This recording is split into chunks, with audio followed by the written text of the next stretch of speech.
Hi, Bruce Myers from Seven Valleys Defense. I'm here to talk to you today a little bit about some of the kind of training that you can do during the pandemic. We've got a couple problems during the pandemic, as you may know. Buying guns and ammunition is very difficult. Right now there's a shortage of both. Going to the range may be difficult depending where you live. Generally the lawsuits, I think, have opened up ranges, so you can probably go to a shooting range, but if you don't have any ammo, how do you get to the shooting range? So you may want to limit the amount that you do that, but you'd still like to practice. You'd still like to keep your skills sharp, or work on, if you're a new gun owner, work on and develop some new shooting skills. So that's what I'm going to do a couple of these videos about, to give you some options. And I'm going to start with the cheapest and kind of work my way through some that might have a little more cost, but you might find works best for you. So really, just again, I'm going to give you some options and you decide what you'd like to do. So the first one, the least expensive, is Dryfire. Many people talk about Dryfire. Dryfire is very helpful, very useful, but there are some issues and some drawbacks with it, and I'm going to go over the pros and cons. So the nice thing about Dryfire is you use your actual firearm. The firearm that you carry or you use is the one that you're going to dry fire with. So the trigger pull, the function of the weapon, everything is exactly the same as your firearm. Some of the other ones we're going to talk about, airsoft, pellet guns, SIRT pistols, might be a little different. You can kind of tune them as close as you can, but it's not exactly the same as shooting. And even dry firing is not exactly the same as shooting your weapon on the range. It's not a substitute for it, but it can provide a lot of things that can be very helpful. One, you can work on your sight. You don't have to worry about hearing protection. You don't have to worry about eye protection. The most important thing, of course, is to not have to use those. Is you don't want to set off a live round. You want to be sure that whatever's behind your backstop, just the 4 safety rules, your target and what's beyond it. So even though I'm doing dry fire, in the event that a live round somehow got in here, I still have a good backstop. Now, I remove all live fire rounds. There are no live rounds in this area that I'm working, because I'm working on dry fire. I don't want to put a hole in my basement wall. It couldn't be a tragic event, because there's nobody back there behind this wall to get shot. But again, I want to be safe. We want to follow the 4 safety rules. So besides the backstop, again, for dry fire, the most important thing when you're doing dry fire, first thing, remove all the ammo. Get it out of the room, totally away from you, so that it cannot get mixed up in here and have an accidental discharge. And when you're done, this is also very important, when you're done dry firing and you're ready to put ammo back in the weapon so that it's ready to be carried or for home defense, you're done with dry firing. Don't come back. That's where a lot of people run into problems. Don't come back and decide, oh, I'm going to do a few more, and you forgot that now you got the rounds back into the equation. So dry fire, there is some danger of that. You have to be careful. You have to be cognizant.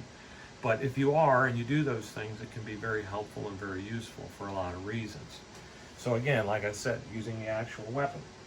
Now, something that you'll hear people talk about, and they'll probably argue, and on the video you can argue all you want, is it safe to dry fire my weapon as is? Well, a lot of people say yes, a lot of people say no. A lot of the people that say no have had broken firing pins in their firearm, because the firing pin is going and there's nothing there. It's used to hitting a primer in the weapon.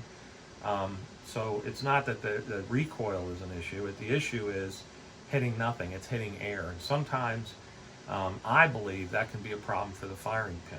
So that's bad, because now you're going to have to go to an armorer and get the thing fixed. But even worse, if you're relying on this for home protection or self-defense, are you going to know that the firing pin is broken? I'm doing dry fire. I'm not planning to go to the range. I'd hate for this firing pin to be broken and I don't get to the range and I don't realize that now the weapon is not functioning because the firing pin is broken. So a very simple solution and fix is you can get 2 things. You can use dummy rounds. Dummy rounds are cheaper, but generally on dummy rounds, they just kind of have a plastic hole in there. So they do, I guess they do catch, and I do use these for ball and dummy drills, which I'll talk about probably in another video, or if I do live one-on-one training with anybody, I'll be happy to work that exercise. It's got a lot of good benefits to it. But I use them for that. But if I'm going to do dry fire with my actual weapon, I'm going to use snap caps. Snap caps, you'll see, have a nice flat metal. They're designed to take the impact sort of similar to a primer would on a real round. And so it's going to protect your weapon from broken firing pin, is what it's really supposed to do. So they're not expensive. The dummy rounds are cheaper. These are a little bit more, but I think for protection they're not bad. I've loaded it with several, and I'm going to show you why. Because I'm shooting a semi-automatic, and this is a double action only, but you would think I'd be able to just keep pulling the trigger. No. Even though it's a double action only, I'm going to have to work the slide between each round. So I'll show you what I mean. So I insert the magazine. It's nice that you can work on reloads. If you have several magazines, you could put a couple in each, and you can do reloads in between, again, with your actual weapon. I let the slide go forward. I'm ready now to do my dry fire. I bring my target up, finger on the trigger, and I squeeze. I line up my sights. Okay? Now when I pull the trigger again, nothing. So what I have to do is work the slide, and you'll notice there went a snap cap. So now I'm going to have snap caps on the ground or behind the sofa. I'm going to have to recover after each shot. Okay? So it's a good way to practice. This is safer, snap cap. If you don't have a snap cap, you're going to have to release the slide because it's going to think your slide's empty after you work the slide, so that it's going to lock back, and then you're going to have to release the slide again if you go for that. So let's see if we can get this one to fall not behind the sofa. Okay. So again, the snap caps, probably a good way to do it. I have a better way though. This is called, I prefer this. If you're going to do it, this is probably worth it. About $15, I think I got it on Amazon. If you go to the actual site of Barrel Block, you can, it's blocksafety.com. You can probably get it a little bit cheaper, especially if you want to get maybe more than one caliber. But this is kind of nice in that it has what is like a dummy round here with plastic that looks like it's going to absorb the strikes.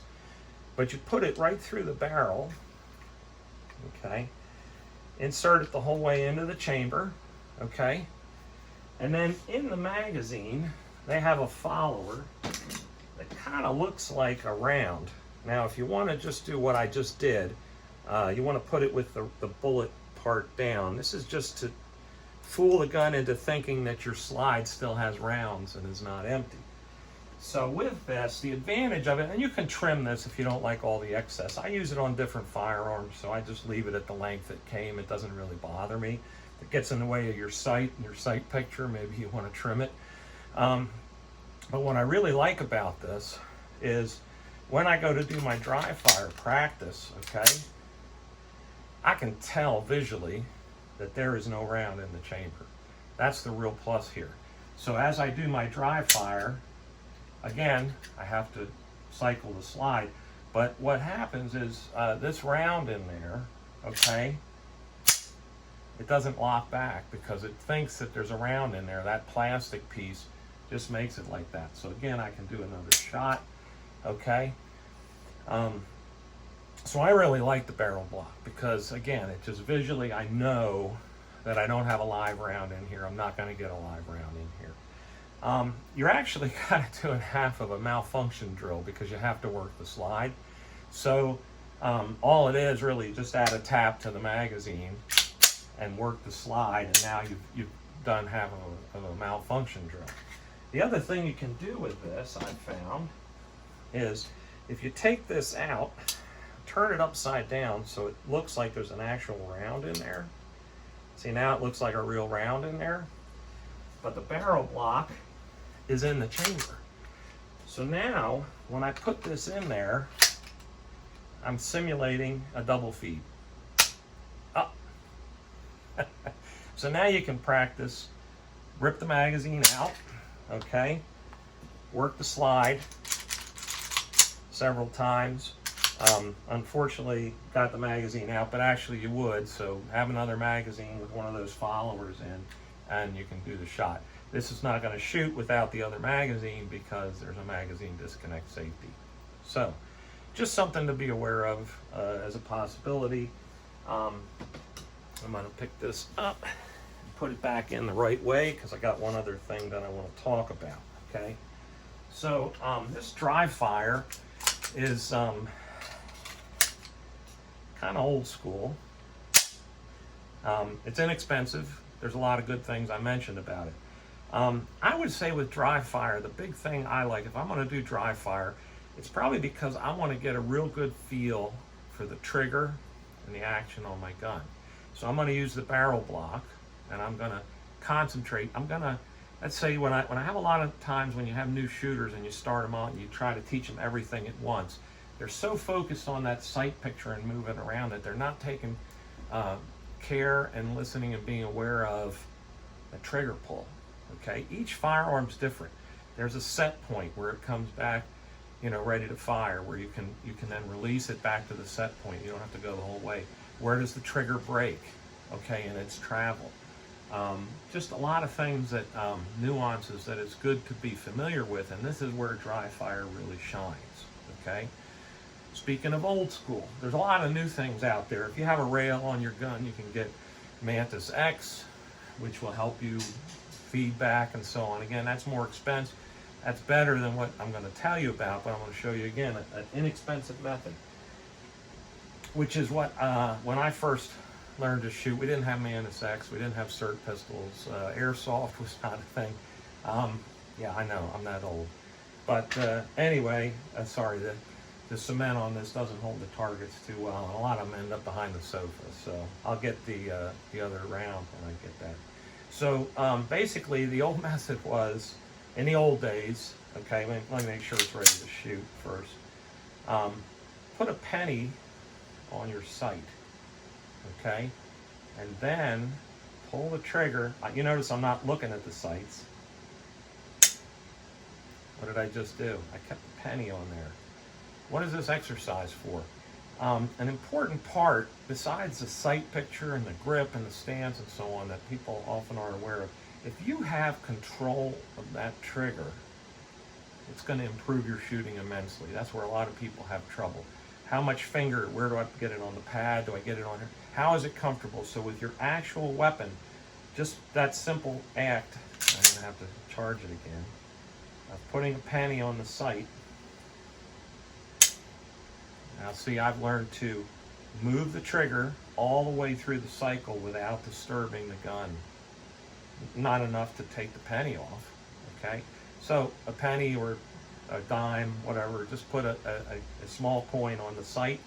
If you have sights that are angled, maybe you have to set it on the frame. It may be something you can do, maybe something you can't. But I just mention it as a possibility. Now I'm going to mention for revolver owners, okay? If you bought a revolver for self-defense, you can get snap caps for them too. These happen to be 38 caliber. I've preloaded them in my, let me show you one. So again, it's a inert round, but it will cushion the blow of the firing pin, okay? I like to put them in, if I'm gonna work with these, if I'm gonna work on reloads, you don't have to, but if you're gonna work on reloads, I can actually practice reloading the pistol with these because my speed loader will go right in. I twist, release, toss it because again, I'm not hanging on anything. We're in a combat situation, okay? So we're gonna let them go. So again, I now have my snap caps in here. I can work on my Dryfire. And again, you're just trying to smooth that trigger. You wanna not have the gun moving around because that's what throws your rounds off. A lot easier to do in Dryfire than it is when the gun is actually recoiling, okay? Again, we can do the dime thing, much more difficult on this because I got these. The other thing I want to mention, this is, again, old school. snub nose revolver, you look at it, that is really great, and it is really great for a lot of things. Not really great for shooting at distance, not really great for trigger pull, but there are some advantages to this. Okay, very reliable. Malfunction drill is just pull the trigger again. Can actually be shot if somebody were on top. You're in an actual physical confrontation. You can put this against your adversary and pull the trigger, which with semi-autos it can come out of battery. So I'm not putting it down in any way, but just be aware of this. If you get this really small snub nose, it's designed for concealment and close-in combat. It is not designed for target shooting at distance. So it's got a very heavy double action trigger pull. The sights, if you can see on here, are very, very small. They're silver.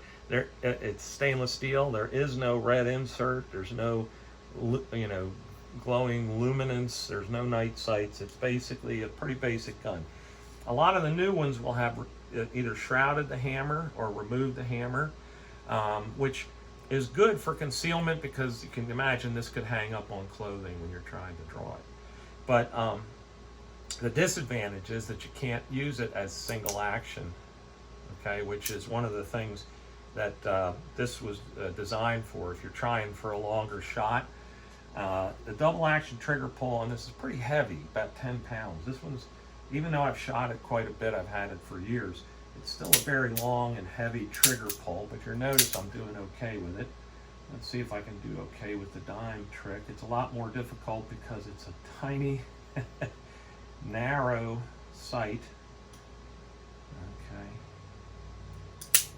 Okay, almost. It's a little too narrow, and I did disturb the gun a little bit, but not too much. Again, just a good exercise. But again, just be aware of that.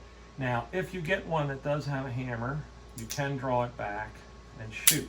Again, for close-in combat shooting, not necessary. You may have to have a little more trigger finger strength to be able to shoot it this way, but this is close in. If I'm trying to make a distance shot, I will use the hammer. I'll cock it back, and then I'll squeeze off the shot, and I can shoot at much longer distance that way. But again, very short sight radius, very inexpensive old school sights. Again, it's designed for concealment, to get it in and out of clothing quickly and easily. Not really designed for shooting at distance, competitions, things like that. So again, that's probably not something you want to do. And again, we can practice when we practice reloads. If you get more of these, you could have another speed loader. For this one, I don't really have more because I don't carry speed loaders. My old Ruger 6-shot, I have several speed loaders so that it could be carried with a pouch and so on. Because back in the day, that's what we did. So anyway, practice emptying your rounds. Okay, let them fall to the ground. We don't want to catch them. I know I'm going to have to pick them up off the floor, but again, you're practicing for an actual situation. You don't want to be messing with those. So again, dry fire, if you do it safely, no live rounds in the area, you can work very well on getting that trigger control down. You can work on sight alignment. You can work on reloads if you have enough dummy rounds or snap caps for a spare magazine or a spare speed loader.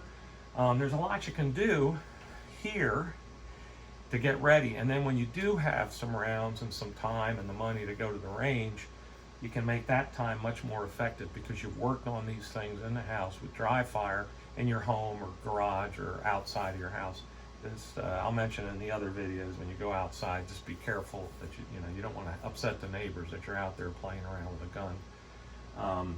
It could be embarrassing or dangerous for you, actually.